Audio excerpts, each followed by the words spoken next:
Audio Jungle.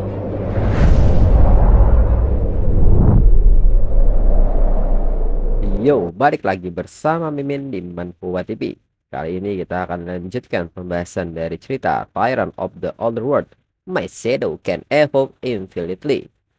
Mimin infokan kembali bagi teman-teman yang ingin menonton video terbaru lebih cepat, silahkan bergabung menjadi member di channel ini dengan biaya 10k per bulannya. Jika tidak, teman-teman bisa bersabar lebih dulu selama 2-3 hari untuk menonton video tersebut. Tanpa berlama-lama, yuk kita masuk ke disclaimer dulu.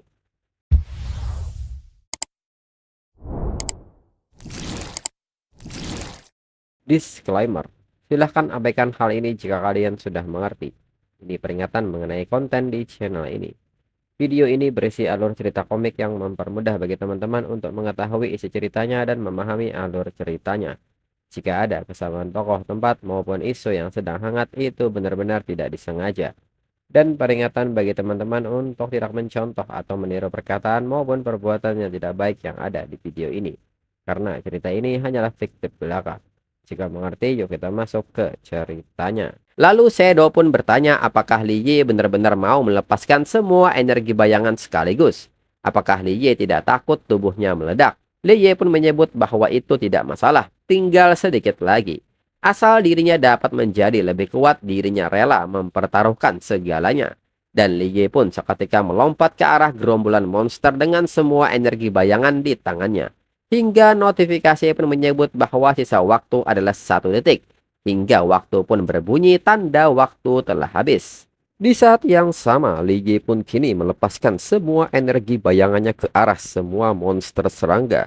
Dan bersamaan dengan habisnya waktu, tingkat terobosan tingkat D telah mencapai 100%. Dan Liye berhasil naik ke rank D. Liye pun kini bisa bernapas lega karena akhirnya bisa menyelesaikan alam rahasia ini. Shadow pun menyebut bahwa tadi nyaris tidak sampai.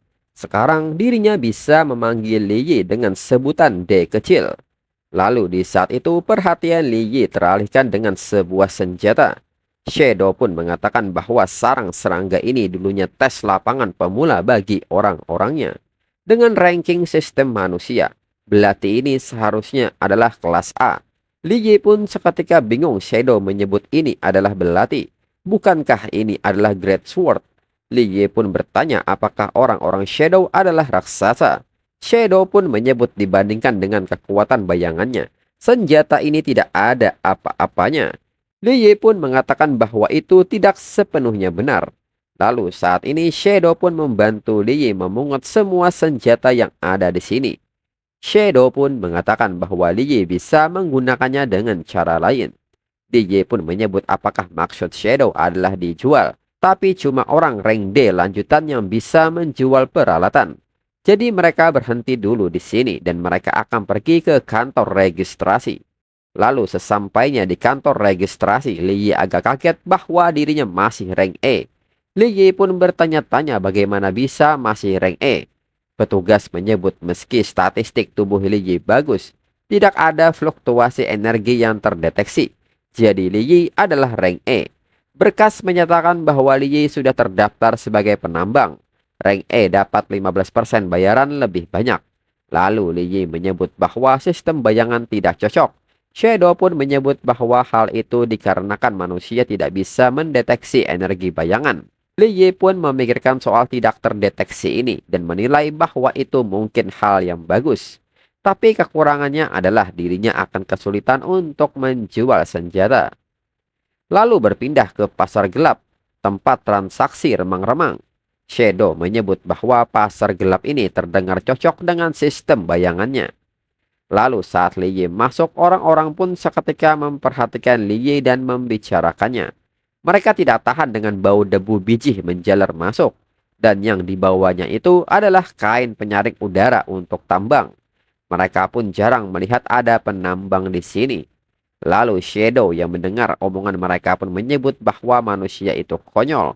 Permata diletakkan pada logam disebut Divine Weapon. Dengan ini tiba-tiba dirinya menjadi kasihan sama mereka para manusia. Lalu tiba-tiba seseorang mendekat dan meminta Liye untuk pergi. Orang ini pun bertanya buat apa penambang masuk ke sini. Kalau Li Yi mengotori barang mereka, Li Yi tidak akan mampu membayarnya. Li Yi pun bertanya apakah ini caranya memperlakukan seorang customer.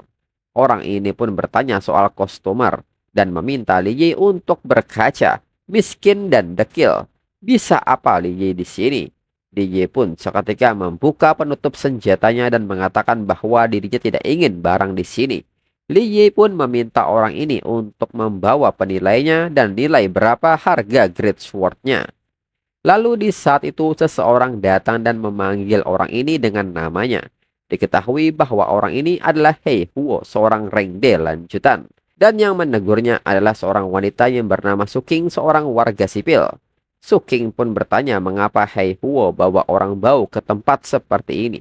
Dan saat ini yang bersama dengan Suking adalah Zhou Hou, seorang Rengde.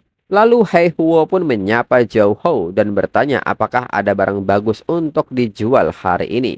Zhou Hou menyebut bahwa dirinya dapat pedang bagus dari Gate of Otherworld hari ini. Rencana mau dijual untuk beli mobil buat Suking. Hei Huo yang memperhatikan senjata ini menyebut bahwa ini adalah Windhole Sword. Senjata yang meningkatkan serangan dengan sendirinya. Barang bagus untuk Rengde. Lalu di saat itu ternyata Li Yi mengenal Suking. Suking sendiri kaget melihat Li Yi ada di sini. Li Yi pun ingat bahwa saat itu Suking mengatakan sesuatu saat orang tuanya mati. Apakah dirinya tidak dapat kompensasi jutaan? Sekarang lihat diri Li Yi tanpa uang hanya punya hutang.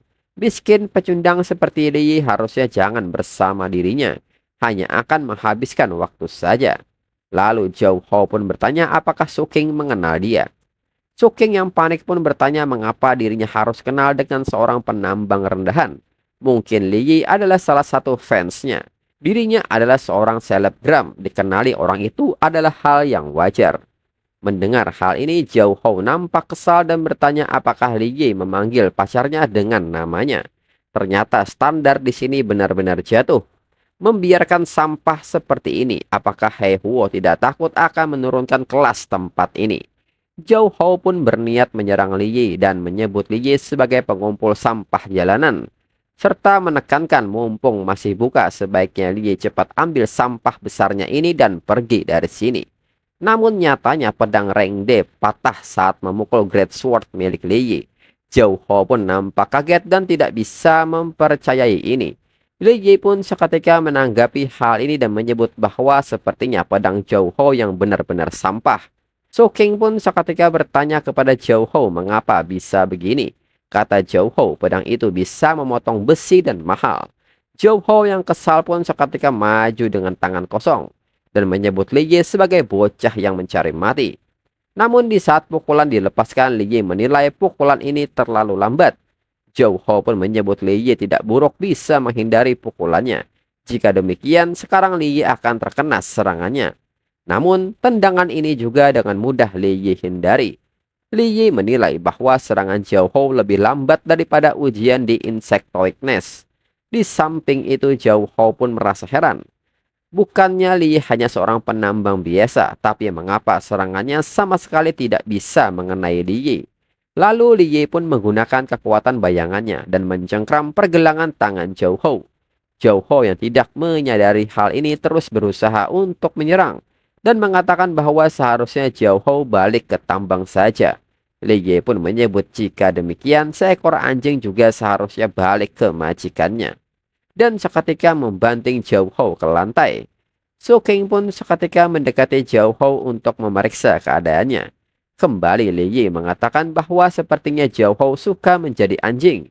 Kembali Zhou Hou terpancing dengan provokasi ini dan menyebut Li Yi jajingan yang ingin mati. Namun di saat itu seseorang datang dan meminta Zhou Hou untuk berhenti. Zhou Hou pun seketika berhenti dan menyapa pria itu dengan sebutan Bos Wang. Dan diketahui bahwa pria ini adalah pengawas Wang Rengde. Wang pun mengatakan, walaupun Zhou Hou adalah pelanggan lama mereka, bukankah bertarung di tokonya sedikit berlebihan? Suking pun seketika menyebut bahwa Li Yi sudah merusak pedang berharga milik Zhou Hou. Itulah kenapa ada pertarungan. Wang yang memperhatikan Li Yi pun sadar bahwa dia seorang penambang. Lalu Wang pun bertanya apakah senjata Zhou Hou hancur di tangan Li Yi. Li Yi mengatakan bahwa Zhou Hou yang menyerangnya duluan. Jika pedangnya patah, seharusnya itu bukan salah dirinya. Lalu Wang pun mendekati Zhao Hou dan bertanya apakah kejadiannya seperti itu. Dan di saat itu Wang pun berbisik kepada Zhao Hou bahwa pedang yang Li Yi pegang tidak biasa. Wang pun bertanya apakah mau melakukan yang seperti dulu.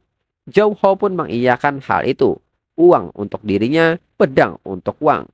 Lalu Wang pun berjalan mendekat kepada Li Yi serta mengatakan karena Zhao Hou mempercayai dirinya. Dirinya akan menjadi penengah. Wang pun bertanya bolehkah dirinya melihat pedangnya terlebih dahulu. Li Yi pun tidak masalah dengan hal itu dan menyerahkannya. Namun di saat Wang memegang senjatanya, Wang pun kaget dan menilai. Pedang ini beratnya lebih dari 100 kilogram. Dan Li Yi bisa memegangnya dengan mudah. Ini mustahil. Dengan ini lebih baik dirinya menguji Li Yi lebih dulu.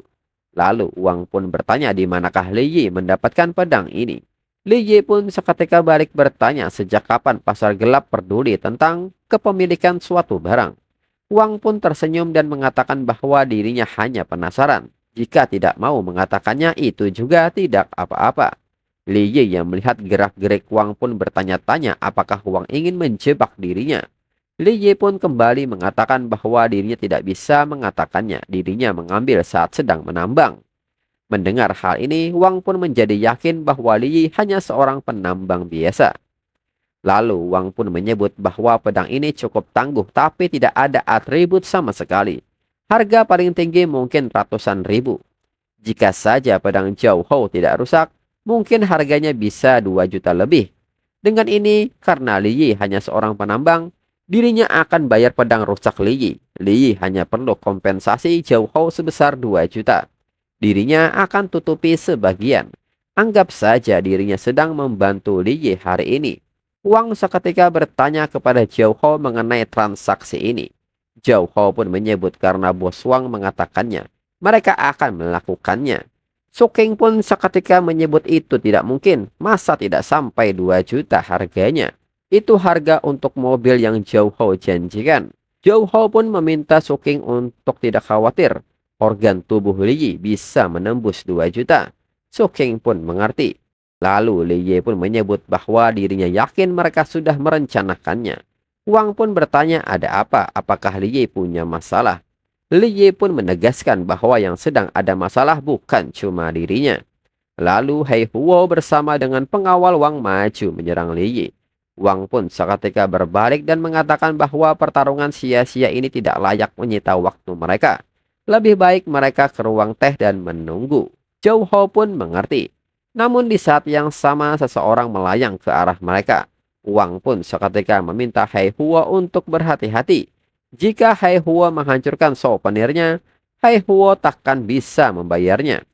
Dan kembali Li Yi menendang Hei Huo dan pengawal Wang hingga terbang menuju Zhao Hou. Zhao Hou pun seketika merespon hal ini dan menyebut bahwa sepertinya kerja di dalam tambang membuat Li Yi menjadi kuat. Li Yi pun menyebut bahwa sekarang adalah giliran Zhao Hou. Su King pun bertanya sejak kapan Li Yi bisa bertarung. Zhao Hou pun mengatakan bahwa sejujurnya gerakan Li Yi tidak buruk, akan tetapi Li Yi tetaplah sampah di hadapan Reng De. Li Yi pun dengan santai merespon Zhao Hou dan seketika menamparnya. Zhao Hou pun sangat marah dengan perlakuan ini dan menyebut Li Yi sangat berani menampar wajahnya. Ayahnya saja tidak pernah melakukannya. Dengan ini dirinya akan membunuh Li Yi. Namun Li Yi dengan mudah menahan serangan energi ini. Zhao Hou pun bertanya-tanya apa yang terjadi. Rasanya seperti ada tembok tak kasat mata. Lalu Li Yi pun berjalan mendekat serta mengatakan, karena ayah Zhao Hou tidak berani memukulnya, maka dirinya akan menggantikan ayah Zhao Hou dan memberi Zhao Hou pelajaran dasar jajingan tak tahu diri. Zhao Hou pun mulai panik dan meminta Li Yi untuk tidak mendekat. Su King pun bertanya bukankah Zhao Hou lebih jago? Mana mungkin Zhao Hou kalah dengan seorang penambang? Lalu Li Yi pun mengaktifkan skill Shadow Morph Spider Web hingga mereka tidak bisa bergerak. Zhao Hou menyebut bahwa Li Yi pembohong. Li Yi pasti bukan penambang. Li Yi menyebut bahwa dirinya adalah penambang rank E yang disertifikasi oleh guild. Zhao Hou pun menyebut itu mustahil. Kembali Li Yi bersiap mengayunkan tangannya. Melihat ini Zhao Hou meminta Li Yi untuk menunggu. Dirinya hanya anggota geng Black Panther. Jika Liye menyentuh dirinya, Liye akan melawan Brother Panther. Liye pun bertanya apakah geng Black Panther yang Zhao Ho maksud adalah geng lintah darat. Zhao Ho pun membenarkan hal itu. Dirinya adalah anggotanya. Bersamaan dengan kata-kata ini, Liye seketika menampar Zhao Ho bertubi-tubi hingga akhirnya menendangnya. Zhao Ho pun seketika terluka cukup parah. Liye pun menyebut bahwa hal yang paling dirinya benci adalah orang yang menjadi lintah darat.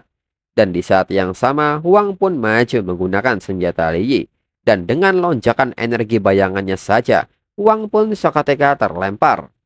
Lalu Zhao Ho pun menyebut bahwa di sini ada salah paham. Dirinya punya 100.000 yuan. Mereka akan berteman dan akan mengakhirinya di sini. Mendengar hal ini, Li Yi pun mengerti wajah Zhao Ho ditampar sekali hanya dihargai 2.000 yuan. Kembali Zhao Ho menaikkan jumlah uangnya menjadi 500.000 hingga menyebut angka 1 juta dengan catatan wajahnya tidak ditampar lagi. Namun Li Yi menyebut bahwa Zhao Ho suka menagih dengan harga bunga tinggi. Dengan ini dirinya akan main sesuai peraturan Zhao Ho. 50 tamparan hanyalah bunganya saja dan sekarang untuk yang sebenarnya. Namun di saat itu Zhao Ho memberikan kartu yang berisikan uang sebesar 5 juta. Dan ini adalah semua tabungannya. Melihat kartu VIP ini, Li Yi sadar bahwa itu adalah kartu VIP Grup NG. Mereka adalah yang menyeret dirinya ke dalam tambang. Jika demikian dirinya akan memancing ular dari sarangnya. Zhao Ho pun memohon kepada Li Yi untuk melepaskan dirinya. Dirinya tidak punya apa-apa lagi. Li Yi menyebut bahwa geng Black Panther telah merampas jutaan dari dirinya selama bertahun-tahun. Bisa dibilang uangnya saat ini sudah kembali dan Li Yi melepaskan Zhao Ho. Lalu Su King pun bertanya apakah Zhao Ho tidak apa-apa. Zhao Ho pun bertanya bukankah Su King bilang tadi Li Yi hanya seorang penambang. Su King pun menyebut bahwa dirinya tidak tahu bahwa Li Yi sekuat itu. Zhao Ho yang kesal pun seketika memukul Su King dan menyebut kalau Su King tidak bilang dia adalah penambang, dirinya pasti akan siaga saat dia menyerang. Lalu Zhao Ho pun menghubungi seseorang dan mengatakan bahwa tidak segampang itu mengambil duitnya. Lalu di sisi lain, nyatanya saat ini Zhao Ho menghubungi Brother Panther. Zhao Ho pun meminta Brother Panther untuk membantunya. Ada orang yang telah merebut pedang berharga yang sebenarnya ingin dirinya berikan kepada Brother Panther. Dia bahkan mengancam mereka semua. Brother Panther pun mengerti dan meminta Zhao Ho untuk memberikan info terkait orang itu. Lalu salah satu rekan Brother Panther mengatakan bahwa mereka sudah dapat barangnya. Apa yang akan mereka lakukan kepada orang-orang itu? Brother Panther pun seketika bertanya apakah di sini ada orang. Rekannya pun mengerti dan mengaktifkan sebuah skill dan mengatakan bahwa di sini tidak ada orang. Dan bersamaan dengan kata-kata orang itu, orang-orang yang ada di belakang pun seketika habis tidak tersisa. Lalu Brother Panther pun meminta anggotanya untuk menangkap orang yang menghajar Zhao Ho hidup atau mati. Dirinya tidak peduli. Dan untuk episode selanjutnya tunggu 1-2 minggu lagi. Sekian dan terima kasih.